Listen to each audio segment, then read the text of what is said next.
이제 제가 그 이전에 두 개의 요양원들을 그만두거나 해고당한 진짜 이유를 여러분들과 말하지 못했어요. 그 이유를 말하면 그 요양원의 존속이 위협받을 수도 있으니까, 운영이 위협받을 수 있는 그런 심각한 노인학대였어요. 물론 요양보호사도 의료인이에요. 맨 마지막에 있지만 이제 똥이나 오줌을 치우는 그런 일을 하지만 요양보호사 역시 의료인인지라 노인학대를 목격하면 즉시 신고해야 된다라는 의무사항이 있어요. 그것을 신고하지 않으면 태만이 되겠지만, 하여간 그래도 내가 신고하지 않으면 누가 또 신고하겠어요, 모를 거야 라고 생각하고 있었어요. 그런데 계속 악플이 오네요.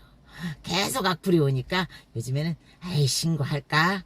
에이 그래도 라는 이제 계산을 하고 있어요. 뇌에서 빨리빨리 계산을 해야 되겠죠. 그래야 여러분들에게 이제 또 신난 어떤 서프라이징한 정말 놀라운 그 사건을 또 이야기하는 계기가 될 수도 있겠죠.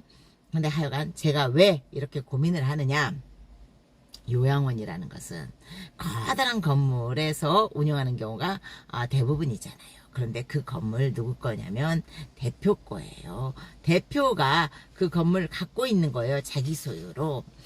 오너가 아니면, 건물의 주인이 아니면 요양원을 운영할 수가 없어요. 요양원은 임대 건물에서 운영할 수가 없어요. 2년 있다 나가라 아니면 철거하라 하면은 그 요양원은 운영할 수가 없잖아요. 그러니까 국가가 요양원을 운영할 때는 네 건물에서 운영해. 단 대출이 있어도 돼. PF든 신탁이든 근저당이든 상관없어.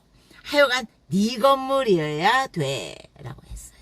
그러니까 오너가 그 건물을 적어도 투자를 한 거예요. 만약에 40억짜리 건물이 투자됐다면 그 건물에 대한 40억에 대한 정상이자를 우리가 계산해 보자고요. 그러면 얼마가 되겠어요? 그러니까 요양보호사님들의 그 수입에서 마이너스 되는 게 건물 유지비가 들어가 있다라는 것이죠. 사실은 요양보호사들의 그 처우는 굉장히 개선돼야 되죠. 개선되지 못하고 있는 이유, 국가가 묵인하고 있는 이유 중에 하나가 바로 이 이유에도 해당이 돼 있어요. 하여튼 오너는 이렇게 자기 건물에 투자해놓고 요양원을 차린 것이기 때문에, 만약에 이 요양원이 문을 닫게 된다면 이 건물은 소용이 없어요. 경매에 나오겠죠. 경매에 나오면 40억짜리라 하더라도 요양원을 낙찰받기 위해서는 또 요양원을 낙찰받을 수 있는 자격이 필요해요. 뭐 복지사, 뭐 이런 자격, 간호사, 의사, 이런 자격이 필요하기 때문에 요양원은 제값에 낙찰되기보다 어떤 사람이 내가 저 요양원을 낙찰받아야 되겠다 라고 겨누고 있는 사람이 낙찰받을 가능성이 있지요. 때문에 정상가, 즉 정상 낙찰 그 하락률보다는 더 낮은 가격에 낙찰될 확률이 높아요.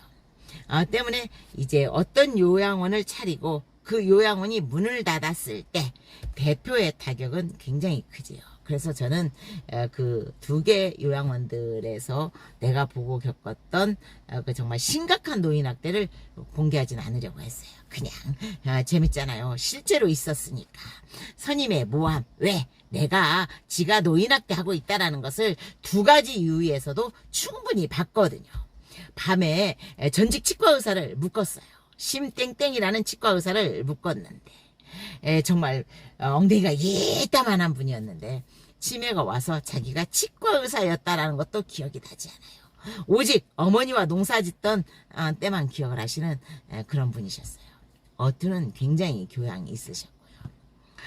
맨날 면회를 오는 그 여자 어르신의 손목도 꽉 묶어서 손목에 붉은기가 있어서 가족들은 와서 장갑이 너무 세게 조여져서 이렇게 붉은가 보다 했지만, 제가 목격한 것은 그 어르신의 손목을, 장갑을 끼운 그 손목을 스카프로 꽁꽁 묶어서 정말 움직이지도 못하게 그렇게 해두는 걸 제가 목격을 했어요. 뿐만 아니라 밤 7시 반에 기저귀를 갈고 아침 5시가 될 때까지 푹 숙성을 시키더라고요. 그리고 5시가 되면 빼줘요. 이제 7시 반에 6, 7개 막고 집어넣어요. 나는 그런 요양원을 한 번도 본 적이 없어요. 오직 거기서만.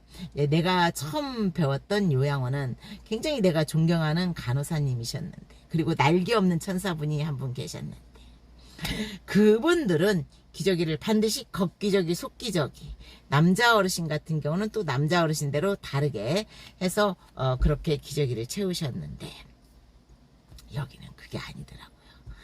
6, 7개 놓고도 남자 어르신의 그 심볼에는 그 기저귀를 이렇게 말고 또 거기다 비닐을 또 채워요. 왜냐하면 푹 싸시니까. 비닐을 쌌을 때는 정말 빨리빨리 기저귀를 더 갈아드려야 되는데, 그냥 왜 7시 반에 기저귀 갈고 7시에서 7시 반 사이 기저귀 갈고 나는 들어가 자야 되니까, 내 잠을 침해받으면 안 되니까 어르신들은 어차피 사셨어. 정말 위험한 생각이고 정말 나쁜 생각이죠. 그 어르신들이 아니었다면 우리나라 이렇게 살 수 없어요. 그 어르신들이 정말 열심히 일했기 때문에 우리나라 지금 이렇게 사는 것이고, 또 그 어르신들이 가는 그 모습 그대로 우리들은 누군가는 또 그렇게 가고 있을 거예요. 그런데 조금만 있으면 저도 그 모습 될 수도 있어요. 그 전에 물론 스위스로 가겠어요. 전 스위스로 가서 자발적 그 생명을 중단하겠어요. 그런데 하여간 그분들을 그렇게 학대했어요. 두 번째 요양원은 간호사의 갑질, 그리고 선임 팀장의 엄청난 근거 없는 억지 갑질이 있었지만, 사실은 그런 것 따위야 또 어쩌면 견딜 수 있었을지도 모르죠. 그런데 정상적으로 묶는 줄 알았던 그 어르신이 휠체어 그 안전벨트로 밤 6시 이전, 즉 내가 5시 반 정도 출근하는데 그 이전부터 묶여서 내가 퇴근해야 되는 그 아침까지 나는 이제 그 억제대를 손을 안 대니까, 왜 내가 한 게 아니거든요. 그래서 살짝 몰래 약간씩 풀어주기는 했지만, 그걸 내가 풀었다는 정말 큰일이 날 수도 있고, 어떤지 모르니까, 어떤 지시도 뭐 인수인계도 안 받았으니까 그 어르신을 밤새도록 묶었다라는 게 이제 노인학대다. 동의서 없고 의사의 처방 없이 할 수 있는 노인학대다. 라는 걸 제가 캐치했었어요. 그리고 그 간호사가 내가 캐치했고, 전임 그 요양원에서도 노인학대 문제로 굉장히 제가 트러블을 느끼다가 그만뒀다라는 걸 어떻게 알았더라고요. 요양원이라는 게 또 그래요. 원장님들끼리는 쫙 정보를 공유하거든요. 그러니까 그 요양보호사 우리 요양원에서 노인학대가 있다라는 걸 캐치했어. 이게 아니라 신고했어 라고 돼 있더라고요. 나는 사실 신고하지 않았어요. 거기 간호사님들이 그만두면서 신고했었거든요.